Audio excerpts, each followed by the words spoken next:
Cooking Mexican food, watching Star Wars films, and taking long walks are everyday things that most Americans would take for granted.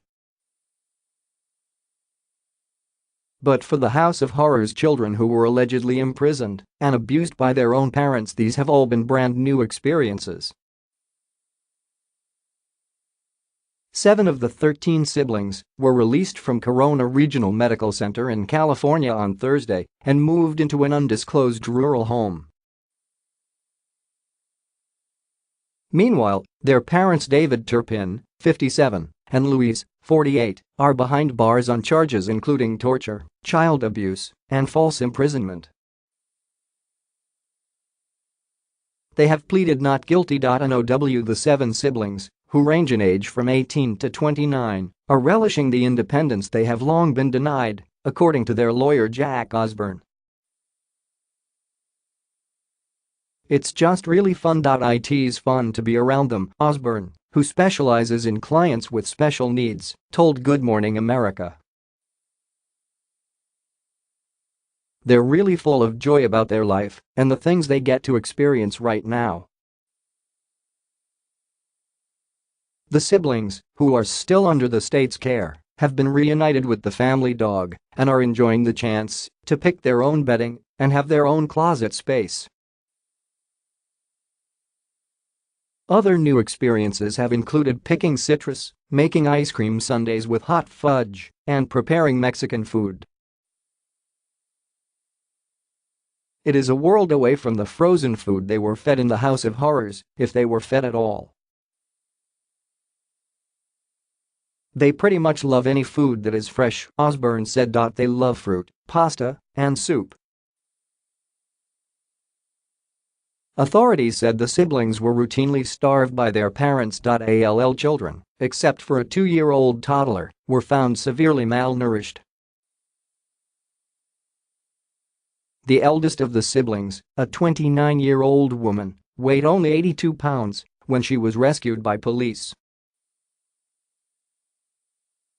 Osborne said the siblings are continuing occupational, psychological, and physical therapy, as well as watching plenty of movies including the Star Wars films. He said they are looking forward to going out to restaurants and stores and movies and going for walks and shopping and all of those things. But Osborne said the siblings most of all just love to go outside. It is the first time in their lives that they can walk out the front door whenever they like. They are now looking forward to reuniting with their younger siblings, who are currently being cared for in 2 foster homes. Osborne said the older siblings are also hoping to become independent, getting their driver's licenses and eventually finding careers and spouses. The adult siblings want to be known as survivors, not victims, he said. They want to do things for themselves and they want to start having independent lives where they're responsible for themselves. That's the goal, and that's what everyone is working toward. David and Louise Turpin were arrested in January after their 17-year-old daughter escaped from the family home in Perris, California, and called 911 on a deactivated cell phone.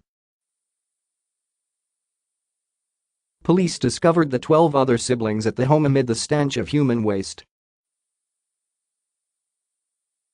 The couple are being held on $13 million bail and, if convicted, they face up to life in prison. Louise Turpin's uncle, James Taylor, 67, spoke with DailyMail.com at his home in Princeton and said his family were blindsided by reports of the abuse that his great-nieces and nephews had suffered. The victims, who range in age from 2 to 29 years old, were chained to their beds as punishment and weren't even unshackled during bathroom trips, prosecutors said. District Attorney Michael Hestrin revealed that the children were kept up all night and slept during the day in a suspected attempt to avoid any outsiders witnessing the abuse. They were regularly beaten and occasionally strangled, he also alleged during a press conference in January. None of the children have ever seen a dentist, and none have seen a doctor for 4 years, Hestron said. Some of the children did not know what a police officer was when they were rescued, and many are mentally impaired as a result of what prosecutors called severe, prolonged and pervasive abuse. While the children starved, the parents bought food including pumpkin and apple pie and kept it out on worktops for them to look at and desire, Hestron said. According to Hestron, the abuse began in 2010 and has intensified ever since. At the time, the parents would tie the children up as punishment with rope, he said. When the children managed to escape, their parents moved on to using chains and padlocks.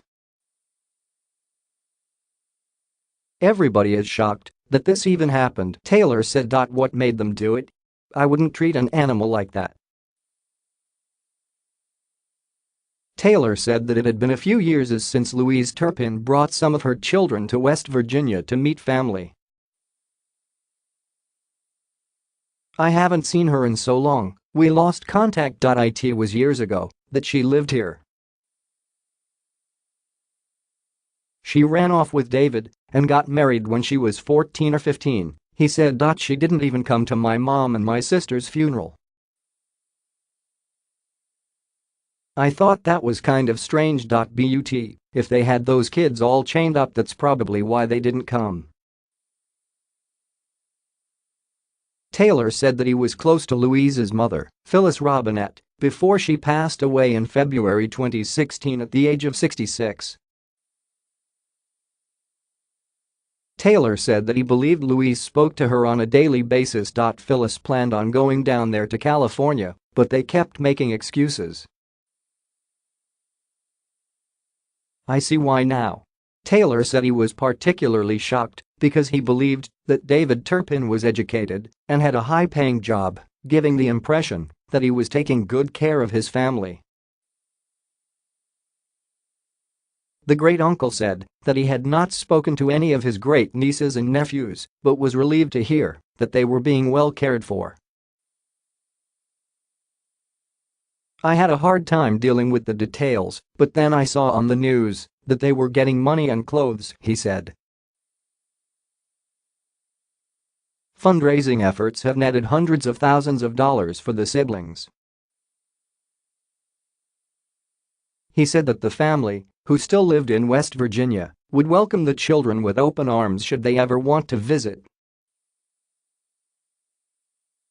I would love to see them, Taylor said. James Turpin, the father of David Turpin, told Daily Mail. He has recently spoken to some of his grandchildren and said they are doing just fine.